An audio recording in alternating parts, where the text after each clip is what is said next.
आज मैंने विधानसभा में निवेदन किया है। मेरी पत्नी अमृता फडणवीस इन्होंने एक एफआईआर दाखिल की है, जिसमें उनके माध्यम से भ्रष्टाचार करके और ब्लैकमेल करके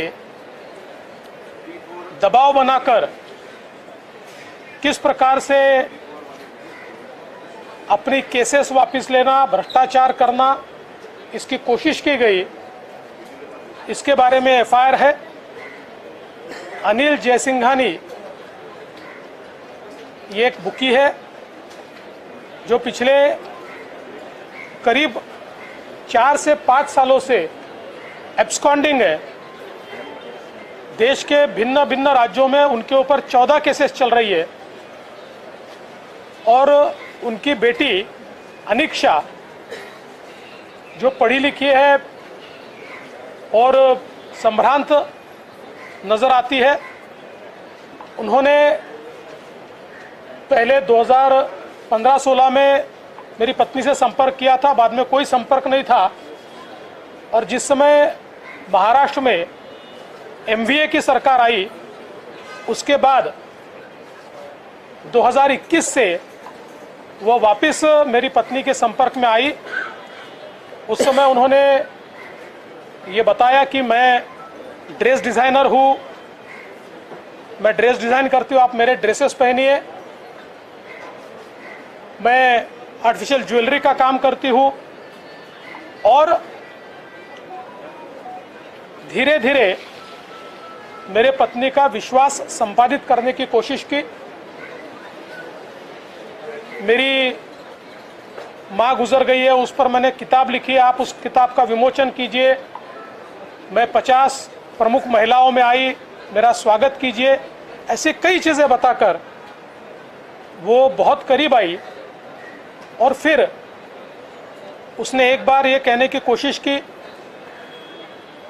कि मेरे जो पिताजी है वो पुलिस को इन्फॉर्म करते थे, बुकीज को पकड़ कर देते थे और उसके बदले में पैसा मिलता था, और ये काम में आप मुझे मदद कीजिए। और ये बोलना उसने शुरू किया। जैसे सरकार बदली और हमारी सरकार आई, उस समय ये बोलना शुरू किया तो मेरी पत्नी ने बहुत स्पष्ट रूप से कहा कि हमारा काम नहीं है। फिर उसने कहा मेरे पिता को फंसाया गया है, उनके ऊपर गलत केसेस लगाए गए हैं। तब मेरी पत्नी ने बहुत स्पष्ट शब्दों में कहा कि आपको अगर फंसाया गया तो आप एक निवेदन डीसीएम को दीजिए, वे उस पर देखेंगे।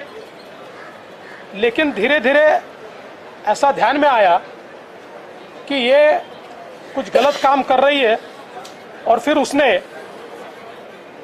एक दिन ये कहा कि मेरे पिताजी को छुड़ाने के लिए हम 1 करोड़ रुपया लेने को तैयार है। और उसके बाद कई बातें और कही, और मेरी पत्नी ने उसके बाद उसको ब्लॉक किया। ब्लॉक करने के 2 दिनों बाद, यानी मोबाइल पर ब्लॉक किया, ब्लॉक करने के 2 दिन बाद एक अननोन नंबर से कुछ मैसेजेस और कुछ वीडियोस आए, और उसके बाद उसमें जिन्होंने भेजे थे वो अनिल जयसिंघानी थे कि आपने मेरी बेटी को ब्लॉक किया, आप अनब्लॉक कीजिए, हमको हमारी सारी केसेस वापस ले लीजिए, और कुछ और डिमांड्स की गई, ये करिए, नहीं तो ये जो वीडियो है हम सार्वजनिक करेंगे। अब ये वीडियो क्या है, तो इसमें वो मेरी पत्नी को एक हार पहना रही है, मेरी पत्नी को अंगूठी पहना रही है, यहाँ तक तो ठीक है। लेकिन 2 वीडियो ऐसे तैयार किए हैं कि जिसमें एक वीडियो में वो बाहर कहीं पर एक बैग में पैसे भर रही है, और बाद में उसी प्रकार की बैग वो मेरे घर में काम करने वाली महिला को दे रही है, और फिर उसने कहा कि मैंने पैसा दिया है। जैसे ही ये सारे वीडियोस आए, तुरंत मैंने एफआईआर करवाई, और एफआईआर करवा के ये सारे वीडियो फॉरेंसिक जांच को भेज दिए, और पुलिस के कहे अनुसार हमने उनको एंगेज करना शुरू किया, क्योंकि अनिल जयसिंघानी ये फरार थे। फॉरेंसिक में ये तो बिल्कुल क्लियर कट रिपोर्ट आया कि जो पैसे भरी हुई बैग है और जो दी हुई बैग है उसमें अंतर है, और फ्रेम बाय फ्रेम बहुत क्लियर कट वो सारी बातें एस्टेब्लिश हुए, उसका क्लियर कट रिपोर्ट भी आया। लेकिन फिर भी हम उनको एंगेज कर रहे थे, और जब एंगेज कर रहे थे ऐसे समय इतनी सारी बातें रिकॉर्ड पर आई है। कई नेताओं के नाम आए हैं, कुछ अधिकारियों के नाम आए हैं, और ऐसा मानना है कि शायद एमवीए की सरकार में अपनी केसेस वापस लेने के लिए इस कॉन्स्पिरेसी की शुरुआत उन्होंने की थी, और सरकार बदल गई तब उनके ध्यान में आया कि अब ब्लैकमेल करके हम अपनी केसेस वापस ले सकते हैं। इसमें ये जो एफआईआर हुई थी उसके बाद ये सारी चीज़ें हम लोगों ने रिकॉर्ड पर लाई, उसी समय लाई। एफआईआर इसलिए डिक्लेयर नहीं किया था क्योंकि ये जो एब्सकॉन्डिंग व्यक्ति था इसको पकड़ना था, इसके साथ एंगेज कर रहे थे, क्योंकि ये वीपीएन से बात करता था, ये नंबर से बात नहीं करता था। इसलिए ये सारी चीज़ें जैसे जैसे बाहर आई, किंतु चूंकि एफआईआर हुआ था और वो एफआईआर होने के 2 दिन में कोर्ट भेजना पड़ता है, इसलिए उसकी एक खबर आई, और खबर आने के बाद उसके ऊपर कार्रवाई तो हुई, लेकिन अभी भी ये व्यक्ति छपड़ा नहीं है। शायद इसके कारण वो अलर्ट हुआ है, पर पुलिस उसको ढूंढ रही है। लेकिन मैं ऐसा मानता हूं कि राजनीति में ये बहुत ही निचला स्तर है।